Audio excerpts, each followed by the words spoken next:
It is a verse we read each and every Palm Sunday. So why am I using it here in the middle of Advent? It's because it speaks to an important element in the peace which Christ is bringing into the world. All this week I'm talking about this very question, since on the second Sunday of Advent we light the candle of peace on the Advent wreath. And I think it is worth asking what peace is as we hear the term in the Bible, for it often goes beyond simply the absence of conflict. Today's passage from the prophet Zechariah does indeed speak of a time when wars and conflict will cease, but it also hints at something even greater than that. Hello, I'm Stuart Baskin, pastor of First Presbyterian Church of Tyler, Texas, and this is your daily devotional for Thursday, December 11th, 2025. When Jesus came into Jerusalem on what we now call Palm Sunday, he chose a rather odd mode of transportation, a donkey.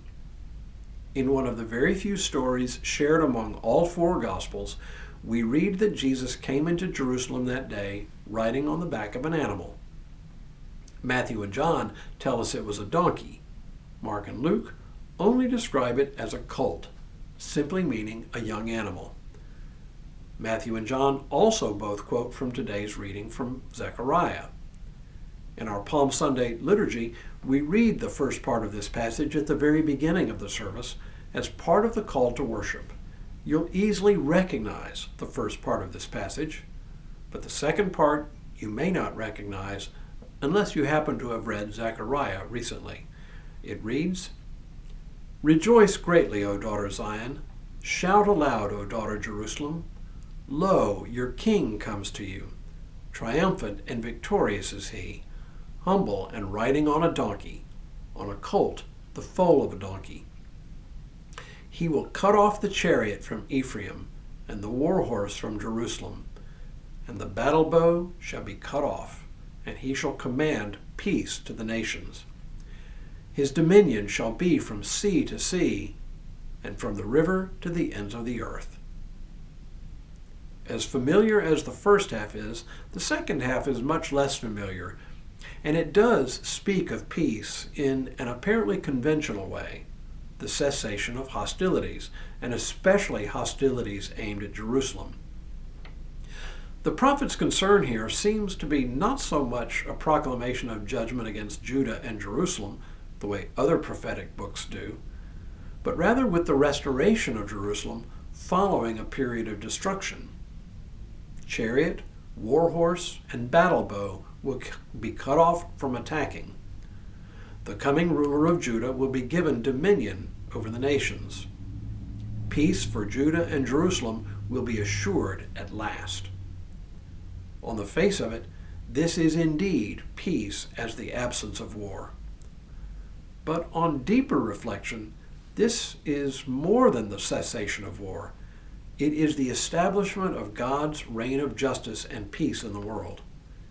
In this context, it is important to notice the detail about the coming victorious king.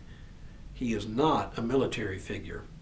He's not even depicted as the kind of mighty and majestic figure we normally associate with kings.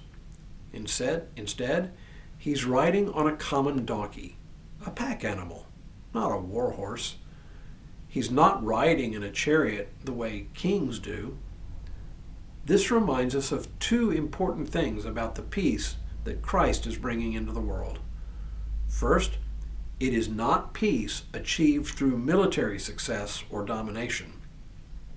It is peace that is established by God and only by God. Banish any thought of peace through strength or peace as our profession military ideals. While these things may hold true in a sin-sick world, this is not the kind of peace the Messiah brings. It is the kind of peace which only God can establish. Peace created through military means is always partial and temporary, and is always enforced by the threat of violence. Not so in God's time. When God establishes peace, implements of war will be destroyed, or better yet, transformed into instruments of harvest.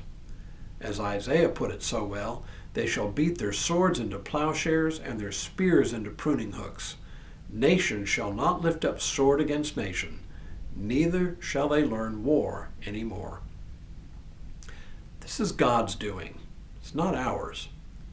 This image of the king riding in on a donkey reminds us that the kingdom and the peace which the Messiah ushers in turns the world on its head. The proud will be brought down and the humble lifted up. Strength is not demonstrated through ornate finery, but through the trappings of humble living. And this is exactly what Mary sings about in what we call the Magnificat, which we'll actually sing in this coming Sunday's service. He has shown strength with his arm. He has scattered the proud in the thoughts of their hearts. He has brought down the powerful from their thrones and lifted up the lowly. He has filled the hungry with good things and sent the rich away empty.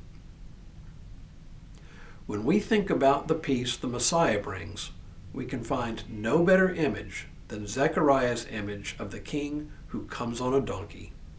That tells us all we need to know. Tomorrow, the blessing of peace. But for now, may God continue to bless you and keep you in all that you do this day and in all the days ahead.